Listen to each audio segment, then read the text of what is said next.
Now, at Teachers College, we have a proud history of launching new fields and disciplines dating back to our beginnings in 1887 and continue right up through the present time.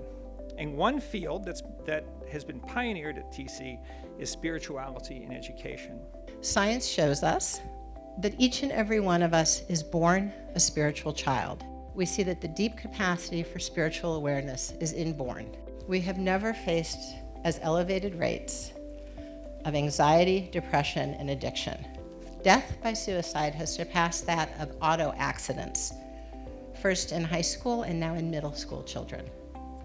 And what we do in education shifts the tide. It is the gust that makes the sea change for society. So that idea that each child has a purpose and a work waiting for them is at the core of what we want to share with our students. What if we created from whole cloth an educational model that put first and foremost the healthy development of the inner child? And so every 6 weeks, the students take on a new project. The project is something like, what makes me happy? Well, in studying what makes me happy, they study the neuroscience of happiness, how the brain works, the chemistry, the history, the difference between hedonism and eudaimonia, Greek ideas of happiness. I know some people hate tests. Maybe we shouldn't have them. That's a discussion for another day. But here's the good news. If we do this well, evidence-based work with fidelity and high implementation, you're going to get test score improvements. Why? Because if you're paying attention, you learn. What makes you an American and me an American, but not my parents and so many others like them? They who have built this country, will they be allowed to live in it? And I think one of the outcomes of education, we're in the time of outcomes, should be the singing soul. So since 1988 in my classes, I required my students to meditate every day for 5 to 6 weeks and keep a journal. So I've introduced meditation to well over 2,000 teachers doing graduate work. And I think that's the most important thing that I've done as a professor.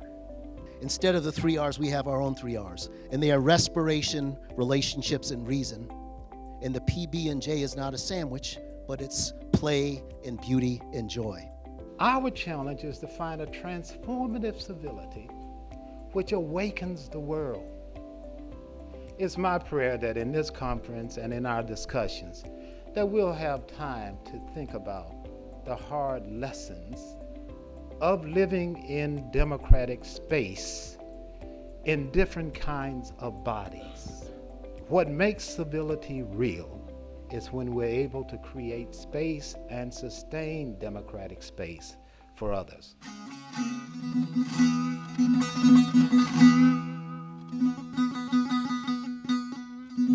And Gandhi said he was terribly busy, but he discussed this with his mother. And she said that when people learn to take responsibility for themselves and exercise their responsibilities and duties, then it'll be time to talk about human rights. Spirituality is not a human construct. It is part of the whole universe story, and that is the difference. If we lose the sense of continuity between inorganic and organic life and human life, we have lost the possibility of deepening every passage into nature education. All adults are on a spiritual journey, and while they want to model that for children and adolescents, they also need to feed their own inner core, and for that they need support and accompaniment and one another's common search for the truth. I've continued to think during these days of how critical it is that we figure out a way to reach the parents, because the meaning and purpose that the parents have for the children's lives is often divergent from the meaning and purpose we're trying to elicit from the children about their own lives. My hope is that this energy is not just going to spread at the grassroots level, but we will actually affect change at a policy level, because that's where the stress is coming from. Connectedness is the nature of the universe.